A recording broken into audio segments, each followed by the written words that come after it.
नमस्कार दोस्तों, इस वीडियो में हम बात करने वाले हैं रतन इंडिया पावर लिमिटेड के बारे में। आज इसका रिजल्ट आया है एंड काफ़ी अच्छा रिजल्ट आया है। सो लेट्स सी कि क्या इसके टारगेट हो सकते हैं, क्या देखने को मिल सकता है। अभी के लिए स्टॉक 12.80 के प्राइस पे ट्रेड कर रहा है। आज मार्केट में इसने 1.67% का मूव दिया था। मार्केट कैप है इसकी 6,852 करोड़ की। प्रमोटर होल्डिंग 44.10% है। स्टॉक का पीई जो है इंडस्ट्री के पीई से थोड़ा सा ऊपर है। डिविडेंड ये स्टॉक देता नहीं है, फेस वैल्यू 10 है। एंड अगर आप पीई कंसीडर करना चाहते हैं तो पीई के साथ ग्रोथ एडजस्टेड पीई रेशो भी देखें जो 22.10 पे। इससे आपको पता चलता है कि स्टॉक कितना सस्ता महंगा ये सही प्राइस पे मिल रहा है। अभी के लिए अभी हम देखें तो स्टॉक को मिला था death cross and hopefully result अच्छा है तो गोल्डन क्रॉस भी हमें मिलेगा। तो अभी के लिए स्टॉक 50 एंड 200 दोनों डीएमए से नीचे ट्रेड कर रहा है। पीई रेशो यहाँ पे मेंशन नहीं है।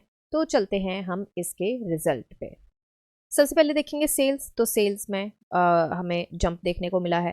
क्वार्टर ऑन क्वार्टर हमें जंप देखने को मिला है बट ईयर ऑन ईयर नहीं मिला है। अभी के लिए हम देखेंगे एक्सपेंसेस। तो क्वार्टर ऑन क्वार्टर हमें एक्सपेंसिव बढ़ते हुए दिखाई दिए हैं and year on year again expenses यहाँ पे बढ़ते हुए दिखाई दिए हैं। ठीक है, तो ऑपरेटिंग प्रॉफिट की बात करें तो इस बार ऑपरेटिंग प्रॉफिट जो है वो क्वार्टर ऑन क्वार्टर कम रहा है, 90.30 करोड़ का रहा है। एंड ईयर ऑन ईयर देखें तो भी यहाँ पे कम देखने को मिला है। ऑपरेशन प्रॉफिट मार्जिन की अगर हम बात करें तो पहले 13.77% था, अभी 12.31% है। एंड ईयर ऑन ईयर देखें तब भी कम आया है। यहाँ पे 21.29% था, यहाँ पे 12.31% है। तो यहाँ पे सारी चीज़ें कम कम कम आ रही हैं, पर लेट्स सी कि कहाँ पे यहाँ पे सारी चीज़ें डिफरेंट हो गई।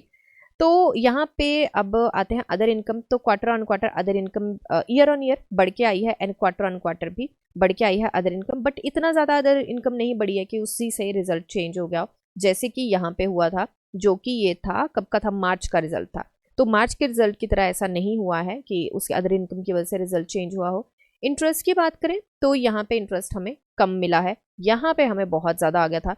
तो ये इंटरेस्ट की वजह से सारा ये नेगेटिव रहा था रिजल्ट। यहाँ पे हमें वो कम रहा है, तो यहाँ पे थोड़ा सा फर्क देखने को मिला है। एंड लास्ट क्वार्टर से भी इंटरेस्ट हमें इस बार कम आया है। तो बेसिकली यहाँ पे सारा सबका सारा खेल जो है इंटरेस्ट की वजह से पलटा है। एंड यहाँ पे इंटरेस्ट कम रहा है तो उसकी वजह से हमारा रिजल्ट पॉजिटिव में रहा है। और इंटरेस्ट कहीं थोड़ा सा ज़्यादा आ जाता तो ये भी नेगेटिव हो जाता। तो अभी के लिए अगर हम डिप्रिसिएशन देखें तो यहाँ पे काफ़ी ज़्यादा थी, ईयर ऑन ईयर डिप्रिसिएशन भी कम है एंड क्वार्टर ऑन क्वार्टर थोड़ी सी 1 करोड़ 50 लाख के आसपास थोड़ी सी ज़्यादा डाली है इन्होंने। प्रॉफिट बिफोर टैक्स अभी जो रहा है 4.33 करोड़ का रहा है। लास्ट क्वार्टर में 1.35 करोड़ का माइनस में था एंड ईयर ऑन ईयर देखे तो 572 करोड़ का नेगेटिव में था। तो यहाँ पे फर्क पड़ गया था, ये जो इंटरेस्ट हमें पे करना पड़ा था। तो अभी के लिए टैक्स की स्लैब देखे तो टैक्स की स्लैब यहाँ पे 2.62% थी एंड लास्ट क्वार्टर में 0 थी, इस क्वार्टर में भी 0 है। तो वहाँ पे सारा फर्क हमें निकल के आ गया। अभी हम अर्निंग पर शेयर की बात करें तो अर्निंग पर शेयर जो है हमारा 0.01% का है। लास्ट क्वार्टर में जो रहा था 0.000 था एंड लास्ट टू लास्ट जो ईयर ऑन ईयर रहा था 1.09 नेगेटिव में रहा था। तो अभी के लिए देखा जाए तो रिजल्ट अच्छा रहा है। और सबसे अच्छी बात यह है कि ये सिर्फ अदर इनकम की वजह से नहीं अच्छा रहा है, बाकी सारी चीज़ों की वजह से अच्छा रहा है और इंटरेस्ट थोड़ा कम देना पड़ा है उसकी वजह से अच्छा रहा है। तो अभी शेयर होल्डिंग पैटर्न एक बार देखते हैं। तो शेयर होल्डिंग पैटर्न को देखें, प्रमोटर्स का सेम है, एफआईआईज ने यहाँ पे होल्डिंग बढ़ाई है। तो इस चीज़ को ध्यान में रखें, एफआईआईज ने होल्डिंग बढ़ाई है, इतनी ज़्यादा बिकवाली करने के साथ साथ यहाँ पे होल्डिंग भी बढ़ाई है।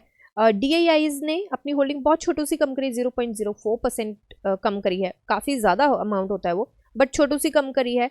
पब्लिक के पास जो 44.96% था पहले, अभी पब्लिक के पास 44.40% है एंड वो यहाँ पे आई थिंक यहाँ पे गया है वो एफआईआईज के पास। नंबर ऑफ शेयर होल्डर्स भी यहाँ पे कम होते हुए दिखाई दिए हैं, लगभग कहीं ना कहीं 18,000 के आसपास, बट थोड़े से कम हुए बट हुए हैं।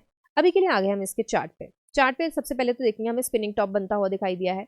अपनी सपोर्ट 1 से ये ऊपर सस्टेन कर गया है, ये एक अच्छी बात है क्योंकि सपोर्ट 1 को ब्रीच कर गया था, मार्केट डाउन थी। रिजल्ट आया था 2 बजे। तो हम चलते हैं यहाँ पे 15 मिनट की कैंडल पे एंड ये देखिए 2:30 पे ऊपर गया है। 2:30 के आसपास ही इसका रिजल्ट आया था, 2:38 पे या कुछ पे इसका रिजल्ट आया था।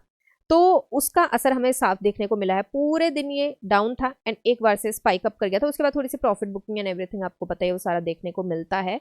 क्योंकि कई बार ये होता है कि किसको रिजल्ट का पता नहीं होता है, कई बार ये नहीं होता कि क्या न्यूज़ आई है क्या है, एकदम से पंप कर गया तो प्रॉफिट बुकिंग जो फंसे हुए होते हैं वो भी निकालते हैं अपनी, कई बार स्टॉप लॉस लेते हैं या टारगेट उनका अचीव हो जाता है और कुछ नहीं यहाँ पे एंट्री बनाई होगी सपोर्ट 2 के पास, तो उनको काफ़ी अच्छा मूव भी यहाँ से मिल गया। तो अभी के लिए RSI 48.46 पे है। RSI के पास हेडरूम बहुत है यहाँ से निकलने के लिए। एक बार इसके वीकली RSI चेक करते हैं। अभी 3 ही दिन हुए हैं तो कैंडल का कुछ इतना बोल नहीं सकते। इन्वर्टेड हैमर बनता हुआ दिखाई दिया है। पहले हमें यहाँ पे हैमर काइंड ऑफ बनता हुआ दिखाई दिया है लास्ट वीक में। इस वीक में अभी इन्वर्टेड हैमर बना है। लेट्स सी क्या देखने को मिलता है। RSI 45.32 पे है, तो RSI के पास अगेन हेडरूम बहुत है यहाँ पे मूव करने के लिए। एक बार इसके हम चलते हैं, ओके एक बार हम इसके BSC पे चलते हैं। तो BSC पे देखते हैं कि क्या सिनेरियो है। तो BSC पे सबसे पहले तो हम देखेंगे इसका प्राइस बैंड जो 20% का है। न्यूज़ आई है तो बेसिकली वो हम यहाँ पे डिस्कस कर चुके हैं।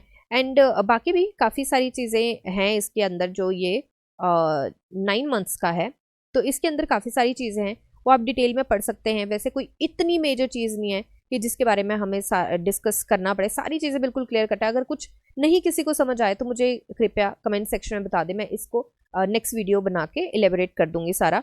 अभी के लिए यहाँ पे अगर हम देखें डिलीवरी परसेंटेज 29.46 गया है BSC का, एंड NSC का देखें 24.61% गया। तो डिलीवरी परसेंटेज कुछ इतना खास नहीं गया है।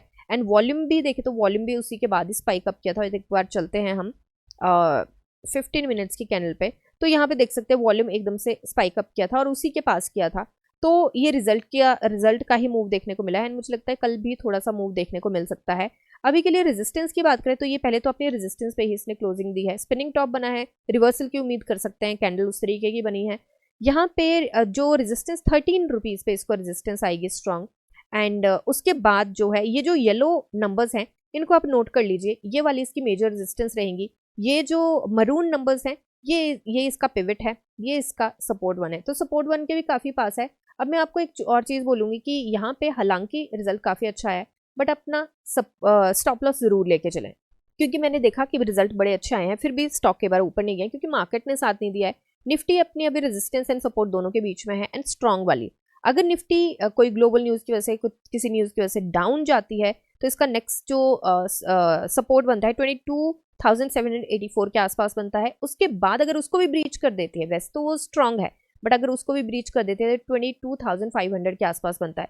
तो अभी भी हो सकता है कि निफ्टी इतना 2.5% के आसपास नीचे जाए। मैं ये नहीं बोल रही हूँ होगा ही होगा, बट अपने स्टॉप लॉस जरूर साथ में लेके चलें अपने एपेटाइट के अकॉर्डिंग। अगर हिट करता है तो थोड़ा सा उस चीज़ को ध्यान में रख के चलें। अभी के लिए आज जो इसने रिजेक्शन लिया वो चैनल से ली है, तो हो सकता है कि कल फिर से ये चैनल के पास थोड़ा सा अटके। तो यहाँ पे मुझे लगता है कि एंट्री तो बनाई जा सकती है। एंड हमारे जो ये अपने हाई से अभी लगभग 58-59% के आसपास नीचे डाउन ट्रेड करा है, तो मुझे लगता है डिस्काउंट पे मिल रहा है। अभी भी काफ़ी अच्छा सेक्टर है, कंपनी काम भी करने की कोशिश कर रही है। तो लॉन्गर रन के लिए, लॉन्ग टर्म के लिए यहाँ पे मुझे लगता है लिया जा सकता है। शॉर्ट टर्म के लिए थोड़ा सा मार्केट को ध्यान में रख के लिए, हालांकि न्यूज़ काफ़ी अच्छी है बट फिर भी थोड़ा सा ध्यान में रख के चलें। एंड रेस्ट ये सिर्फ मेरी एनालिसिस है, बाय सेल होल्ड की रिकमेंडेशन है। मिलते हैं नेक्स्ट वीडियो में, तब तक के लिए शुक्रिया एंड हैप्पी इन्वेस्टिंग।